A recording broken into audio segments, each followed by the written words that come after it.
Hello everybody, welcome to the channel. My name is Daniel Ackerman. I'm a realtor in New York with Keller Williams, providing great information regarding selling homes, buying homes, investing in real estate, whether in New York or anywhere else in the country. Welcome to the channel if this is your first time here, and if you're a return viewer, thanks for coming back.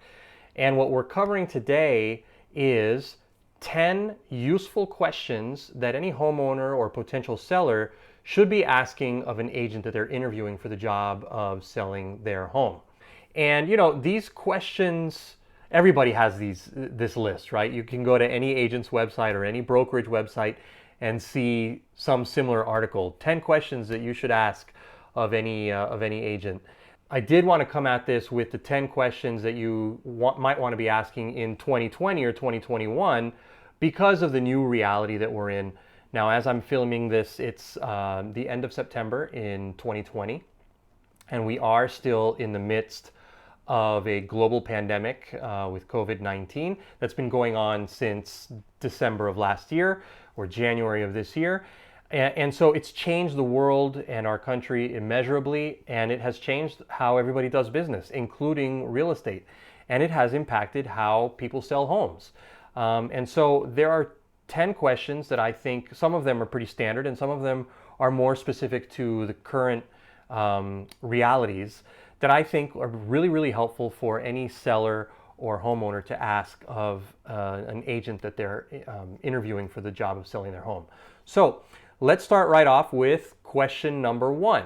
Question number one is a question that you'll probably see on any list like this, and that is, do you co-broke or cooperate fully with other agents and other brokers? And how much do you pay out? Now, let me explain a little bit about the background here, because you may be watching this and assume that, oh, I thought agents always cooperate with each other, or you may think, cooperate, what's that all about? I'm not sure what he's talking about.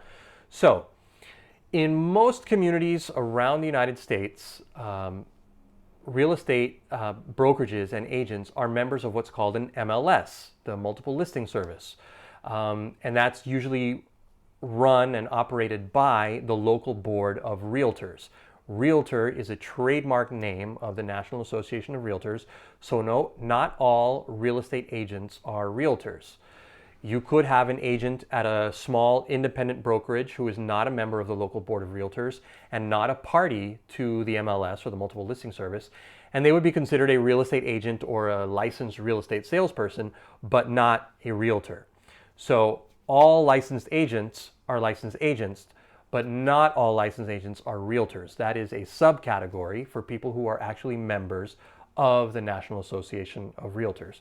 So that's a little bit of background there. Now, as far as the MLS goes, the MLS is the system where all realtors cooperate and share information.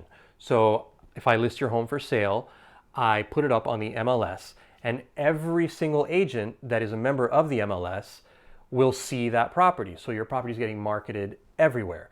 Now, I do have a full video about the MLS, which I'll link to you here, and you can watch that and learn more about the MLS. But the important part of it for this question is that since agents share the information, they cooperate with each other. So I list a home for my seller, and then buyer's agents that represent buyers are going to come and bring me my buyers for your home.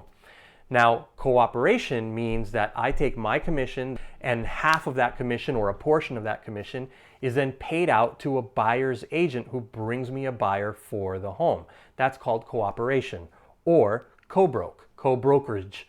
That's our slang for it, is co-broke.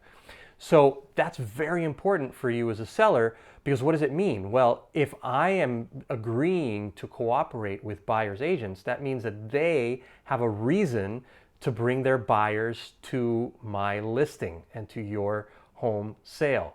It's extremely important. The only time that agents or brokerages don't share or cooperate, there's very few instances where it actually works to the benefit of the client.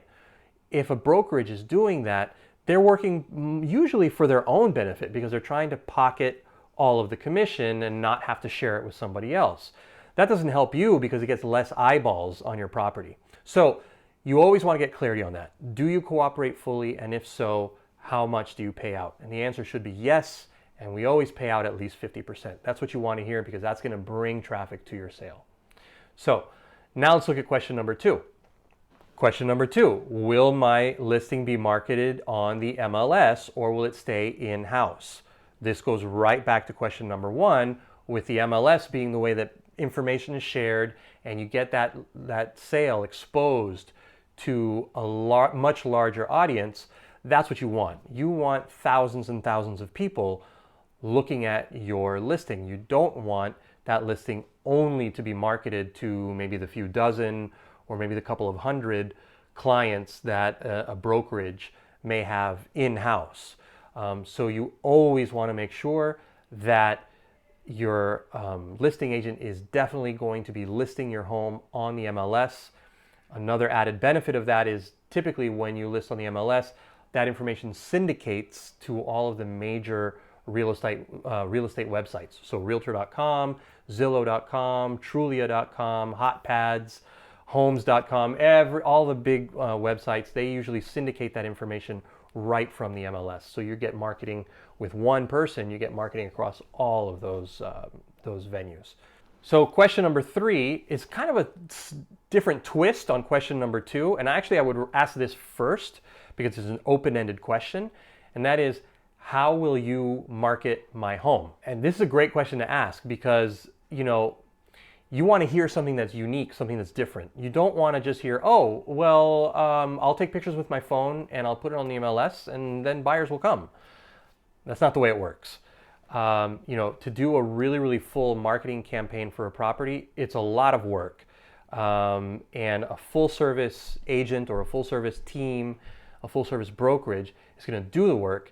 And a good agent should be able to sit down with you and explain exactly from A to Z all of the things that they're going to do to market your home, and what that process is going to be like. So from the day that it's, let's say they're staging, and then professional photography, editing of that photography, and then print materials worked up with those photographs, video being shot, social media, et cetera, et cetera, et cetera. So you always want to ask, how will you market my property? Very important. Okay, next question that you want to ask of any listing agent that you're going to be interviewing for the job of selling your home is, will you provide me weekly reports of all the activity on the listing or on the property? Another way you could ask this is, how will I get proof of all of the activity on my sale? And that's actually maybe even a better way of asking it because it's open-ended and the first version is just a yes or no question. Always try to ask open-ended questions. So how will I get proof of all of the activity on my home sale? And that's another big one. What you want to hear is that you'll get something along the lines of, you'll get weekly reports on paper of how your listing is performing on online portals like Zillow, Trulia. In New York, there's streeteasy.com. So you want to get written reports of how your ads are performing, how your social media exposure is performing. You want to get a report of how many people inquired on the property, whether they inquired through phone or text or what have you. You want to get a weekly report of how many people visited the property. Now, in this current situation that we're in with the pandemic, visits to properties are obviously a lot lower. We are minimizing open houses a lot of times. But you still want to get a report of all of the activity that's going on your home sale, and you want that to be on paper. What you don't want is someone to just call you and say, oh yeah, we had 5 people inquire and 2 offers, and then you never see anything written down because it's not documented. Anybody can call you and make up a number. You want something on paper that says, here's how your ad is doing, here's how many people looked at the ad, here's how many people saved the ad, here's how many people inquired with us, here are all the people that, here's how many people visited the home, and these are all the inquiries that we're fielding right now and all the people we're following up with. You want that on a weekly basis. So let's look at question number 5. The next question you want to ask is, what systems do you have in place to capture all the leads and inquiries on the home and follow up with them? Super, super, super important.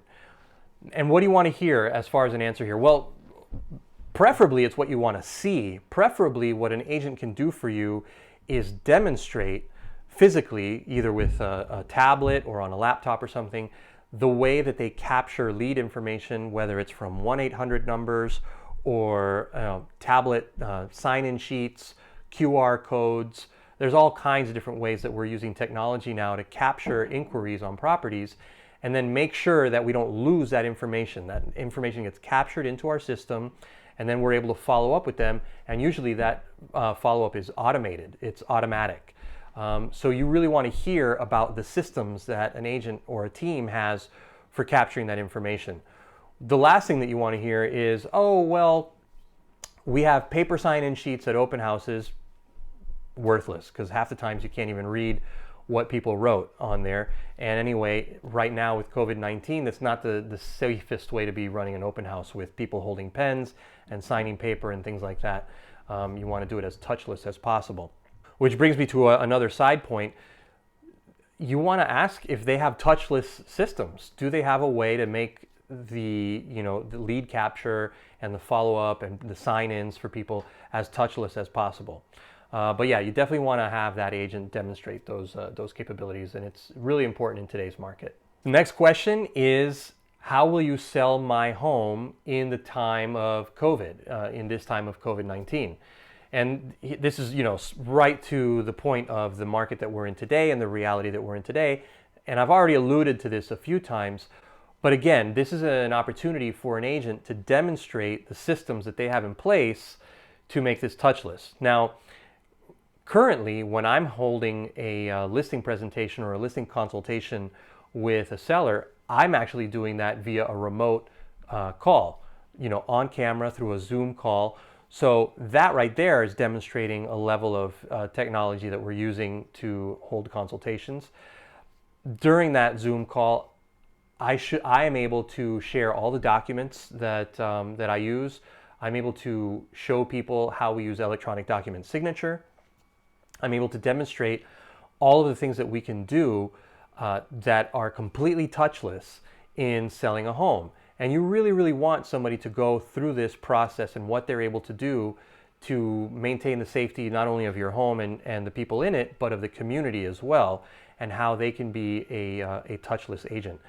We are certified Move Safe by homelight.com, and that's something that you can also ask for from other agents. And with respect to touchless selling, some of the other things that you're going to want to hear about, you're going to want to hear if they do 3D mapping of your property, if they do video tours, live stream open houses, virtual tours, all of these things that are now available that really high functioning agents are able to incorporate into selling a home. That's what you want to hear about. Okay, next question that you want to ask, this is an old standby, and that is, how many properties have you sold in my area? Classic question, right? How many homes have you sold?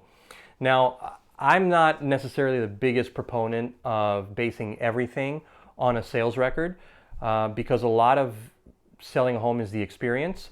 And, depending on what you're looking for, just because a team or an agent has sold hundreds and hundreds of homes doesn't necessarily mean that they're going to deliver you the experience that you want, the type of service that you want.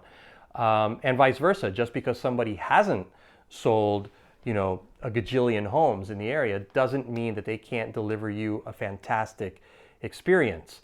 However, what experience does show, and what it can be an indication of for you, is that they have a process that works. It's a team or an agent that has a process that works, and they have enough experience and they have systems in place that let you know that they get the job done.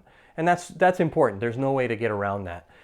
It's not the end-all be-all of interviewing an agent, but it's an important part of the puzzle, and you can use it as you like. If they don't have the sales record that you're looking for, that's an opportunity to ask more questions, probe them a little bit. Okay, you don't have the type of experience that I was necessarily expecting, but you may be a great agent and I may be really, really happy working with you. Tell me a little bit more about what you do, et cetera, and really learn about the type of service that agent is delivering, and ask them and really press them on it. You know, ask them to show you, because it's one thing to promise something, it's another thing to show it. And even an agent that doesn't necessarily have a lot of experience can demonstrate, you know, really great service. On the other hand, those that have a lot of experience, the only way that you sell a lot of properties and a lot of homes is to have systems in place that are robust enough to handle the amount of sales and the amount of you know, business that is going to be, you know, coming through your doors. And that can be a really, really strong indication of, you know, you're talking to somebody who's very capable and has a lot of backup to help them in getting your home sold. So a classic question, but you want to listen for the right things in the answer. Next question you want to ask is, do you hire a professional photographer and videographer to photograph and video my property? And of course, you want the answer to this to be yes. I cannot understand, and it'll never cease to amaze me, the amount of agents that go to a home, that list a home for sale, and take really, really bad photographs with their phone or something like that and think that that's sufficient. What confuses me even more is the clients that hired those people. Why you would hire somebody who would not present your property in the best light possible, literally and figuratively, is beyond me. Now, any good agent will pay for professional photography, and in our case, we also do professional videography of a property. And that should not be at a cost to you. That is part of the operating cost of any good agent. And you want to see examples of the photography that they have done or had done for the properties that they've listed. Definitely want to hire somebody that uses professional photographers and videographers. No amateur stuff, no, you know, agent taken photos. Video is one thing, you know, it's tough to hire a video crew sometimes. So if an agent can take decent, good video walkthrough of your property, and we're talking about a walkthrough, not a promotional video, but something that's really, really just functional, not necessarily flashy to promote the property, but in these days with virtual tours, you know, a functional, good walkthrough, talking people through the property that's well lit with a steady hand, that's acceptable. But definitely you should not be hiring an agent that doesn't promise professional photography for your property. Your next question, and I think we're up to 9 out of 10 questions here, is what is your social media strategy? I mean, social media, it's not a fad, okay? And it's not, you know, selling properties in print is not the way that it's done anymore. You cannot escape the reality that social media is the single most powerful media that we have available to us today, and a lot of selling is happening on social media, whether it's selling of properties, selling of businesses, promotions, what have you. Social media is important. If for nothing else, just the visibility of your agent and team, you want that agent and that team to be a visible presence on social media and know that these are people that are taking their business seriously, they're promoting their business, and they're promoting their clients. So you want to see that they're promoting not only themselves, which of course any good agent or team does, but also promoting the properties of their clients. So you really want to know what the social media strategy is for any agent or team that you are thinking of hiring. And that can be everything from Instagram posts, Instagram ads, Facebook posts and Facebook ads, YouTube videos, ads on YouTube, TikTok actually, Snapchat, all of the major, Twitter, of course, we cannot avoid Twitter, website, featuring the property on their website, featuring the property on its own dedicated website, you know, live streams, Facebook Live, stories. So all of these things are things that are going to be covered by a high-functioning agent or team, because social media is extremely important. The biggest segment of buyers in today's market are millennials, and they are looking on social media. And finally, the last question, and I think we have reached our 10 out of 10 questions. And the last question, and not in any particular order, but the last of the one on my list today is, what are your average days on market for yourself, for you as an agent or your team? What are your average days on market for your listings? Now, it's another sales-based question, but this one is really unique because 9 out of 10 agents probably can't answer this question. It's just simply not something that they track, and they should, because any agent that is treating their business like a business is going to be tracking their metrics compared to the competition. And average days on market is extremely important. What you want to compare it to is the average for the local market. So, for example, on our team, we sell within about 45 to 60 days. We typically get things under contract within about 45 to 60 days, which is faster than the local average. And we tend to get things sold for slightly above the local average and slightly above asking price. That's the best of all worlds, and that's what you want to hear from any agent that you interview for the job of selling your home. So guys, that's about it. That's 10 questions that you may want to think about asking a listing agent who is interviewing for the job of selling your home. And you should always interview more than one agent. We actually always encourage people that we talk to, don't just interview us, interview other agents as well, because we want you to hire the right one for you, and that may or may not be us. We always welcome these questions, and we're always happy to answer these questions. I always look forward to answering these questions from people. And I hope that you found these questions and the answers that you should be looking for helpful for you. If you did find this video helpful, make sure you give it a thumbs up right down below. And if you like this kind of information and you want to get more of it, make sure to subscribe to the channel and then hit the bell, and you'll get notifications of all my new videos. I'm always posting new content and new videos with helpful information for sellers, buyers, and investors in real estate. Hope you liked it, and hope to see you again. Thanks for watching, and come back.